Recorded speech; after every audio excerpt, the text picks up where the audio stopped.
Assalamualaikum warahmatullahi wabarakatuh. Perkenalkan kami dari kelompok 8 dari kelas 01 SAKP 006 yang beranggotakan Abdul Gema, Amanda Kalanata, Kamelia, Vidiani, dan Muhammad Hafiz Suryadi. Pertama, di sini kita akan menjelaskan konsep manajemen dan bisnis. Pengertian konsep manajemen dan bisnis sendiri adalah kerangka kerja, ide, dan prinsip-prinsip yang digunakan oleh organisasi dan perusahaan untuk mengelola operasi mereka dan mencapai tujuan bisnis mereka. Konsep ini mencakup berbagai aspek yang mencakup perencanaan, perorganisasian, kepemimpinan, pengendalian, dan strategi dalam konteks bisnis. Ada contoh perusahaan yang berhasil menerapkan konsep manajemen dan bisnis. Yang pertama ada Walt Disney Company, yang kedua ada Alibaba, yang ketiga Coca-Cola, keempat Toyota, kelima Microsoft, dan yang keenam ada Nike. Walt Disney Company. Walt Disney Company atau dikenal dengan Disney merupakan perusahaan konglomerat di bidang hiburan dan media terbesar di dunia. Didirikan pada tanggal 16 Oktober 1923, perusahaan ini didirikan oleh Walt Disney dan Roy Oliver Disney dengan nama Disney Brothers Cartoon Studio. Pusatnya terletak di Burbank, California. Yang kedua ada kesuksesan Walt Disney Company. Yang pertama, konten berkualitas tinggi. Dikenal dengan produksi konten berkualitas tinggi seperti film animasi klasik. Contohnya seperti Snow White and the Seven Dwarfs, The Lion King, dan Frozen. Mereka juga memiliki warisan panjang dalam produksi film, acara TV, dan konten hiburan. Kedua ada ekspansi dan diversifikasi. Disney telah mengembangkan bisnisnya ke berbagai sektor, termasuk taman hiburan seperti Disneyland dan Walt Disney World, kabel televisi seperti Disney Channel, dan akuisisi perusahaan media lainnya, seperti Pixar, Marvel, Lucasfilm. Akuisisi ini telah memperluas portofolio Disney dan meningkatkan nilai mereka. Yang ketiga ada pemasaran dan merek kuat. Disney memiliki salah satu merek terkenal dan yang paling kuat di dunia. Mereka telah berhasil memasarkan karakter dan merek mereka dengan efektif, memanfaatkan produk konsumen, merchandise, dan pengalaman berbasis merek di taman hiburan mereka. Yang ketiga ada manajemen kreatif. Disney telah dikenal dengan manajemen kreatifnya, yang memberikan kebebasan bagi tim kreatif untuk berkembang, berinovasi, dan menciptakan konten yang memukau penonton. Perusahaan kedua yaitu Alibaba. Alibaba merupakan platform jual beli internasional yang khusus melayani transaksi antar bisnis dengan bisnis atau B2B. Setelah 2 dekade, Alibaba.com menjadi platform B2B terbesar di dunia. Layaknya marketplace pada umumnya, Alibaba.com bekerja dengan membantu klien menemukan vendor dan supplier yang membutuhkan. Mereka menegosiasi bisnis dan transaksi ekspor-impor skala besar. Alibaba Group merupakan platform grosis yang menghubungkan perusahaan dari negara A dengan perusahaan di negara B. Mereka melakukan transaksi jual beli dalam jumlah besar. Faktor keberhasilan Alibaba adalah mengawalinya dengan produk perdana e-commerce marketplace berskala internasional. Sebagaimana yang sudah diketahui, pemerintah Tiongkok juga mengenjot sektor produksi di negara mereka, dan produk-produk dari Tiongkok selama ini memang banyak dicari oleh para pebisnis dari negara lain, utamanya para pebisnis dari wilayah Asia. Harganya yang murah merupakan alasan terbesar mengapa banyak yang tertarik dengan berbagai produk dari Tiongkok. Memang pada mulanya produk-produk Tiongkok banyak diminati karena harganya murah, namun kini Tiongkok layaknya seperti toko swalayan yang memiliki segalanya, mulai dari produk rumah tangga murah namun berkualitas hingga produk mahal yang secara kualitas mampu bersaing dengan produk mahal dari negara lain. Alibaba Group hadir seolah menjadi jembatan bagi para peminat produk-produk yang berasal dari Tiongkok. Dalam hal ini, Alibaba mampu memangkas segalanya mulai dari biaya hingga masalah bahasa. Itulah kenapa kini Alibaba menjadi sangat berpengaruh di pasar dunia, utamanya di e-commerce marketplace. Yang kedua yaitu adalah Toyota. Toyota Motor Corporation didirikan pada September 1933 sebagai divisi mobil pabrik tenun otomatis Toyota. Divisi mobil perusahaan tersebut kemudian dipisahkan pada 27 Agustus 1937 untuk menciptakan Toyota Motor Corporation seperti saat ini. Toyota merupakan pabrikan mobil terbesar di dunia dalam unit sales dan net sales. Pabrikan terbesar di Jepang ini menghasilkan 8 hingga 8, juta unit mobil di seluruh dunia tiap tahunnya. Suksesan Toyota adalah karena filosofi bisnisnya dan pemahamannya tentang orang-orang serta manajemen strategis yang efektif dari siklus alam dan industri. Toyota telah meningkatkan kinerjanya melalui pemasaran berkelanjutan, melalui penelitian dan pengembangan serta inovasi produk, yang juga berdampak positif pada pertumbuhan pasar serta pangsa pasar Toyota. Toyota sangat dinamis dalam membuat perusahaan dan kustomisasi lokal pada produknya. Di Indonesia, yang memberikan keunggulan kompetitif atas para pesaingnya dan mendapatkan umpan balik positif dari pelanggan dan pemangku kepentingan rantai pasokan. Kustomisasi lokal dan multisegmentasi telah berkontribusi pada etos merek dan loyalitas yang lebih kuat bagi Toyota daripada para pesaingnya dengan persepsi pemasar di Toyota yang mengikuti mandat manajemen lingkungan pemilik kekuatan untuk mendorong transportasi internal untuk mengatasi keberadaan yang berkelanjutan. Pengaruh ini pengembangan produk sambil memperhatikan sisi manusia mendukung keputusan konsumen dan memenuhi kebutuhan masyarakat berkembang akan kendaraan ramah lingkungan. Yang ketiga yaitu Microsoft. Microsoft Corporation adalah perusahaan multinasional Amerika Serikat yang berpusat di Redmond, Washington, Amerika Serikat yang mengembangkan, memuat, memberi lisensi, dan mendukung berbagai produk dan jasa terkait dengan komputer. Perusahaan ini didirikan oleh Bill Gates dan Paul Allen pada tanggal 4 April 1975. Microsoft merupakan pembuat perangkat lunak terbesar di dunia. Menurut pendapatnya, Microsoft juga merupakan salah satu perusahaan paling bernilai di dunia.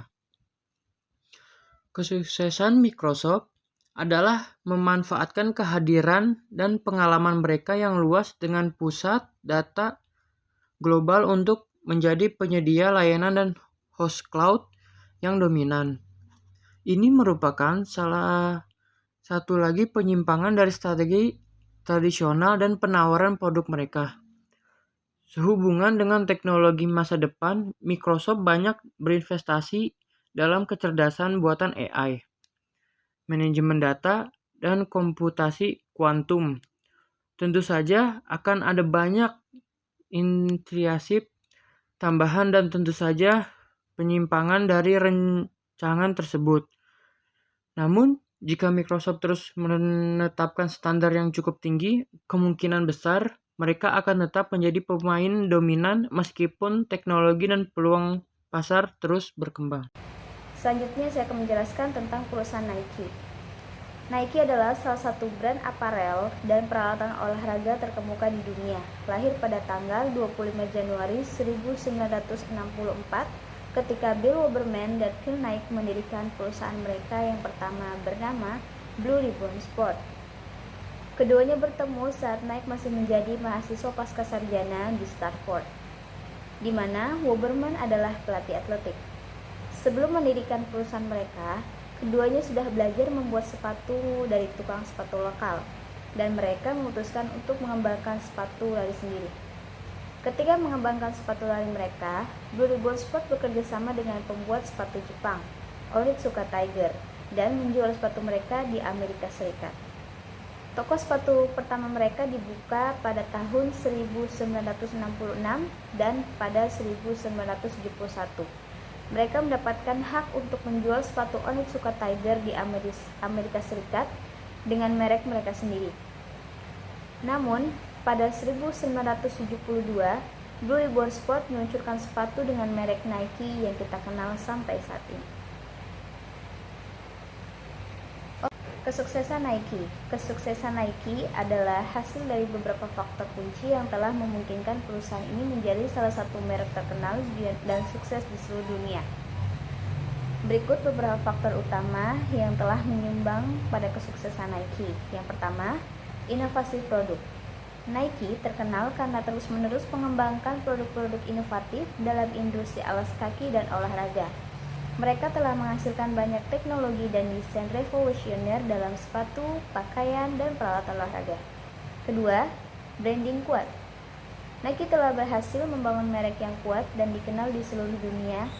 Logonya Swoosh, mereka yang ikonik, serta slogan Just Do It, telah menjadi bagian integral dari budaya pop. Ketiga, endorser terkenal. Nike seringkali bekerja sama dengan atlet terkenal, selebriti, dan tim olahraga terkemuka untuk mempromosikan produk mereka. Endorser ini membantu meningkatkan citra merek Nike dan menjadikannya lebih terlihat di pasar.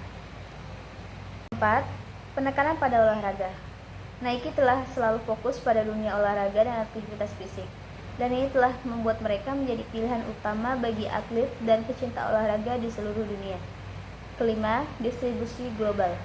Nike memiliki jaringan distribusi yang global yang luas, memungkinkan mereka untuk mencapai konsumen di hampir setiap negara. Ini membantu mereka menjual produk mereka secara luas di pasar internasional. Keenam, komitmen pada keberlanjutan. Nike telah berkomitmen untuk meningkatkan keberlanjutan dalam rantai pasokannya. Mereka telah melakukan upaya untuk mengurangi dampak lingkungan mereka dan meningkatkan kondisi kerja di pabrik-pabrik mitra mereka. Ketujuh, investasi dalam R&D. Nike menghabiskan sejumlah besar uang untuk penelitian dan pengembangan produk. Hal ini memungkinkan mereka untuk terus menghasilkan inovasi terbaru dalam desain sepatu dan pakaian olahraga. Yang terakhir, kepemimpinan manajemen yang kuat. Kepemimpinan perusahaan yang stabil dan terampil telah berperan penting dalam membimbing Nike menuju kesuksesan. Selanjutnya adalah perusahaan Coca-Cola.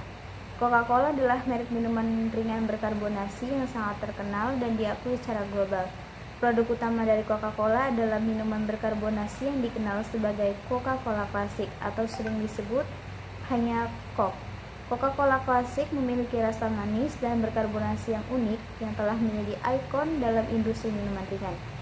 Coca-Cola pertama kali ditemukan oleh John S. Pemberton pada tahun 1986 di Atlanta, Georgia, Amerika Serikat. Awalnya, minuman ini dibuat sebagai obat mengandung ekstrak daun coca dan cola. Namun, seiring berjalannya waktu, formula minuman tersebut berubah dan menghilangkan kandungan kokain. Kesuksesan perusahaan Coca-Cola. Kesuksesan Coca-Cola sebagai salah satu merek minuman terkenal di dunia dapat dijelaskan oleh sejumlah faktor kunci. Yang pertama, merek yang kuat. Coca-Cola telah berhasil membangun merek yang sangat kuat dan dikenal di seluruh dunia. Logo merek yang ikonik dan kemasan yang khas membuatnya mudah dikenali oleh konsumen di berbagai negara. Kedua, portofolio produk yang luas. Selain Coca-Cola Classic, perusahaan ini memiliki berbagai merek minuman lainnya seperti Diet Coke, Coca-Cola Zero Sugar, Fanta, Sprite, dan masih banyak lagi.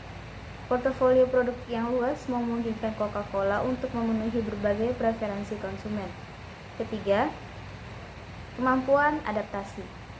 Coca-Cola telah beradaptasi dengan perubahan dalam selera konsumen dan tren pasar. Mereka terus mengembangkan produk baru seperti minuman ringan rendah gula untuk memenuhi permintaan konsumen yang semakin sadar akan kesehatan. Keempat, distribusi global. Coca-Cola memiliki jaringan distribusi global yang luas. Ini memungkinkan mereka untuk mendistribusikan produk mereka ke hampir di setiap negara di dunia, sehingga mencapai konsumen di berbagai pasar. Kelima, Pemasaran dengan iklan. Perusahaan ini telah menghasilkan jumlah besar uang untuk kampanye pemasaran dan iklan kreatif. Slogan seperti Open Happiness dan kampanye iklan yang ikonik telah membantu memperkuat merek Coca-Cola. Masih dengan kesuksesan Coca-Cola, yang keenam adalah kemitraan dan sponsorship. Coca-Cola seringkali menjalin kemitraan dengan berbagai acara olahraga, pertunjukan, dan merek lainnya. Mereka juga sering menjadi sponsor resmi berbagai acara olahraga besar seperti Olimpiade dan Piala Dunia FIFA. Ketujuh, kualitas konsisten. Coca-Cola sangat memperhatikan kualitas produk mereka dan menjaga konsistensi rasa di seluruh dunia. Ini adalah salah satu alasan mengapa konsumen dapat mengandalkan Coca-Cola. Assalamualaikum warahmatullahi wabarakatuh. Di sini saya akan menjelaskan dan memberikan contoh perusahaan yang gagal. Yang pertama ada Toys R Us. Toys R Us adalah perusahaan eceran mainan, pakaian, permainan video, dan produk bayi Amerika Serikat yang didirikan pada April 1948 dengan kantor pusatnya berlokasi di Wayne, New Jersey. Didirikan oleh Charles Lazarus dalam literasinya yang modern pada tahun 1967. Toys R Us melacak asal-usulnya ke toko furnitur anak-anak yang dimulai pada tahun 1948. Dia menambahkan mainan untuk persembahannya dan akhirnya mengalihkan fokusnya. Perusahaan telah berkecimpung dalam bisnis mainan selama lebih dari 65 tahun dan mengoperasikan sekitar 800 toko di Amerika Serikat dan sekitar 800 di luar Amerika Serikat. Meskipun angka-angka ini terus menurun, seiring waktu perusahaan mengajukan perlindungan kebangkrutan pasal 11 di AS pada 18 September 2017 dan juga telah mengajukan perlindungan kebangkrutan di Kanada. Hal ini diumumkan pada tanggal 14 Maret 2018 bahwa semua toko Toys R Us di Inggris akan ditutup.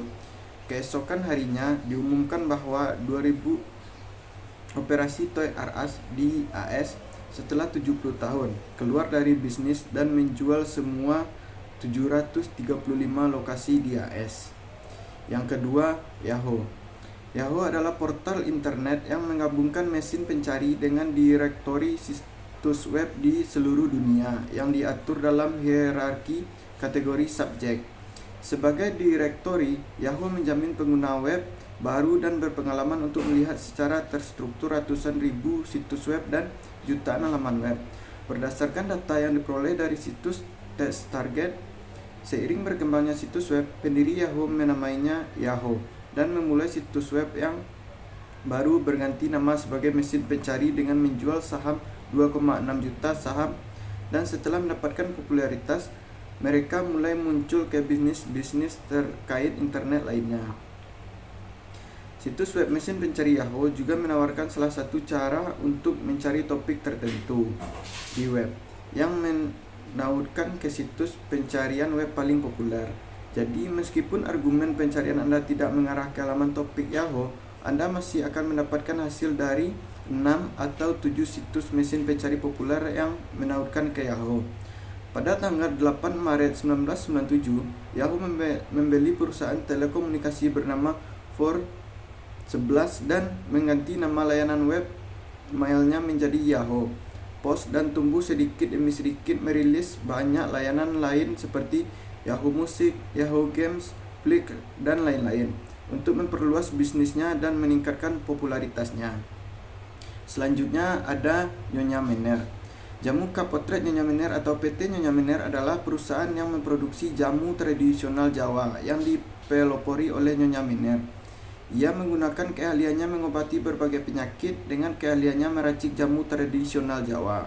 Produknya ini kemudian dijual dan dipasarkan. Pasarannya kini merambah pada pasar internasional dan dipasarkan ke 3 benua yaitu Asia, Eropa, dan Amerika, dan ke 12 negara termasuk Malaysia, Jepang, Korea Selatan, Singapura, Taiwan, dan Tiongkok. Perusahaannya sendiri kemudian berubah nama menjadi PT Nyonya Menir. Pada tanggal 4 Agustus 2017, perusahaan ini resmi mengakhiri operasinya seiring dengan putusan Pengadilan Negeri Semarang yang menyatakan bahwa PT Nyonya Menir pilot dikarenakan tidak mampu membayar hutang sebesar 252 miliar.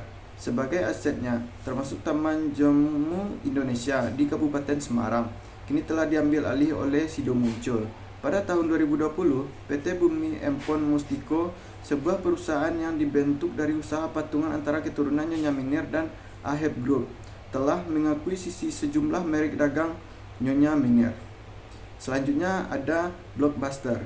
Blockbuster Video adalah jaringan toko persewaan video Amerika. Perusahaan ini didirikan oleh David Cook pada tahun 1985 sebagai toko persewaan video rumahan yang berdiri sendiri, namun kemudian berkembang menjadi jaringan toko nasional yang menampilkan persewaan video game, DVD by mail, streaming, video on demand, dan bioskop.